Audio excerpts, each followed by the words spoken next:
Massive tornado tears through northeast China. Eyewitness captures close encounter. On June 2, a powerful tornado tore through Changshan Town in northeast China's Jilin province. Eyewitness video shows a dark funnel churning across farmland, flinging debris. A driver filming nearby exclaimed in shock, "It's so scary, I've never seen it before," as the twister loomed just hundreds of feet away. Hundreds of fish leap from Kunming Lake, startling tourists. On June 1, tourists at Dianqi Lake in Kunming, Yunnan province recorded a rare scene, hundreds of fish suddenly leaping out of the water in waves. Video footage shows fish thrashing along the shore as onlookers gasp. One visitor exclaimed, "It's so scary," as the bizarre phenomenon unfolded. 10-year-old girl rescues sister as car crashes into home in central China. On June 2, in Zhoukoi, Henan, a sedan suddenly rammed through a home's wall. Surveillance footage shows a 10-year-old girl swiftly carrying her toddler sister to safety within seconds. Tornado rips through Songyuan, leaves trail of destruction. On June 2, a violent tornado struck Songyuan in Jilin province. Videos circulating online show a towering funnel cloud sweeping across open fields, ripping trees from the ground and scattering debris.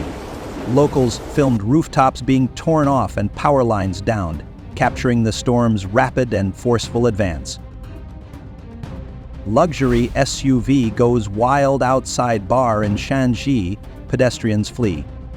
In the early hours of June 2, surveillance footage from Taiyuan, Shanxi province shows a luxury SUV swerving erratically outside a bar entrance.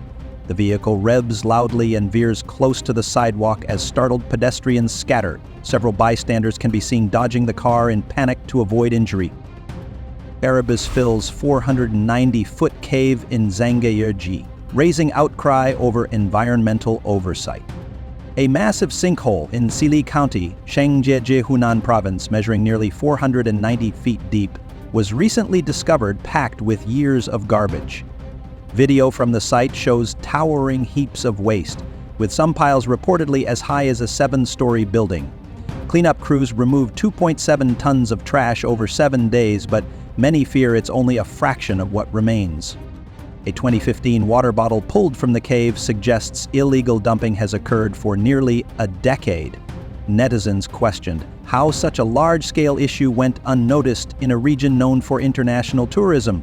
One wrote, "How could they not know this for 10 years?"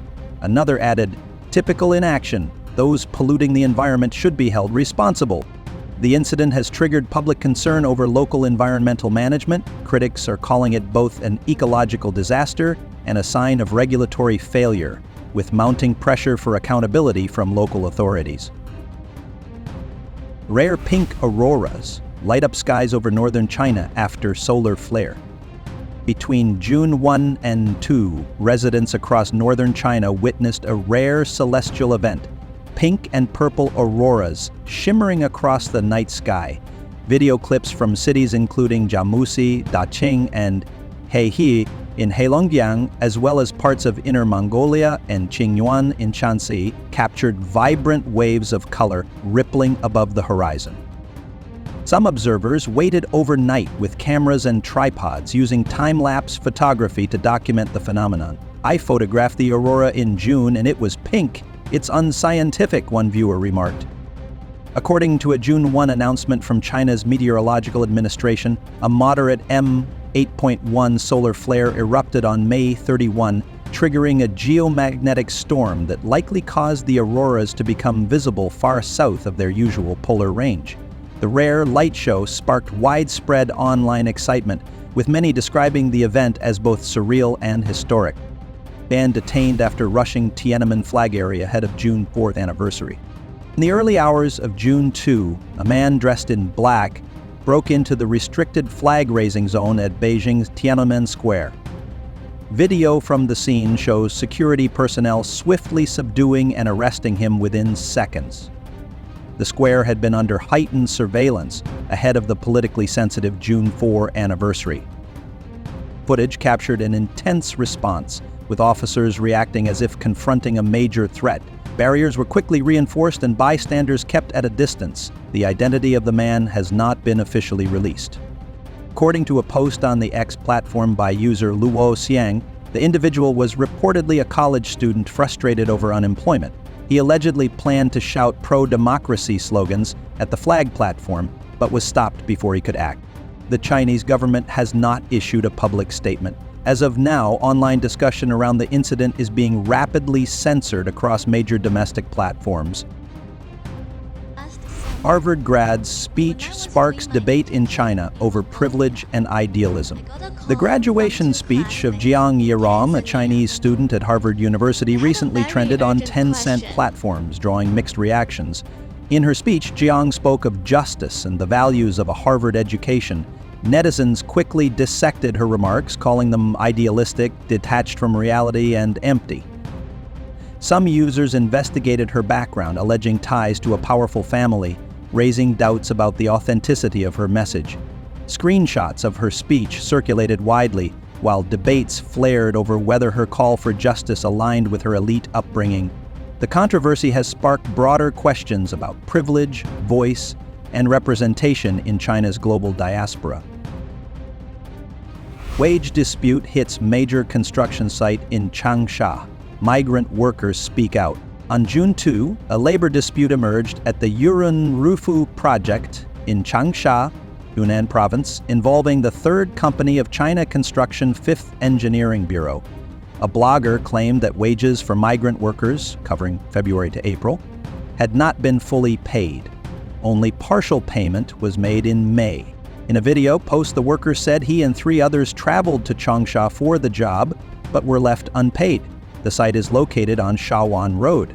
The case has raised concerns online, with netizens pointing out that withholding wages violates China's labor law and urging accountability from the construction firm. Petitioners sleep outdoors near Beijing Bureau, await chance to submit appeals. Just after midnight on June 3, video from Yongdingmen West Street in Beijing shows petitioners lying on thin mats beside a metal fence, swatting at mosquitoes. They waited overnight in the open, hoping to be first in line to hand appeal documents to the National Bureau of Letters and Calls. The scene highlighted ongoing struggles in China's petition system. Abandoned Kunming complex leaves thousands homeless, families forced to occupy ruins. On June 2, video from Meiji Moor City in Kunming's Xishan district, once dubbed the king of unfinished buildings, showed decaying concrete shells and overgrown lots. Thousands of homeowners remain without completed housing. With no formal redress, many families have moved into the unfinished structures, highlighting a deepening housing crisis. Cosplay clashes erupt on Children's Day in China over My Hero Academia outfits.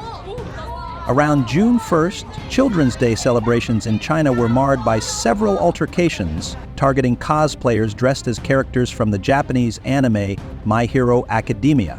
The anime has faced backlash in China over alleged references to Japan's wartime Unit 731. In one widely shared video, a young menial cosplayer was cornered at a cosplay event, her wig forcibly pulled off by a group of women while others shouted slogans like, "Please rest assured the party will have me to make the country strong." Another incident involved a self-described Koser teacher demanding a child remove her headdress, calling it insulting to China. The girl's mother objected, accusing the cosplayer of hypocrisy for wearing a non-Chinese costume. Victims' photos were reportedly photoshopped and shared maliciously online. Despite public concern, many netizens defended the attackers, arguing the costumes were offensive to national dignity. The incidents have ignited intense debate over patriotism, bullying, and cultural expression. Dongguan village fence fees spark uproar, authorities remove barriers. On June 2, residents of Yangyong village in Dalongzhen, Dongguan protested after fees were imposed for accessing fenced village areas. Videos show angry crowds gathering as armed police and public security arrived. By 10 a.m., all fences were dismantled under pressure, following hours of confrontation and growing public outcry. Dormitory fire erupts at Chongqing City University of Science and Technology. On June 2, a fire broke out in a dormitory building at Chongqing City University of Science and Technology. Videos show thick black smoke billowing from upper floors as students evacuated in panic. Firefighters arrived quickly and the blaze was brought under control. No casualties have been reported as of now.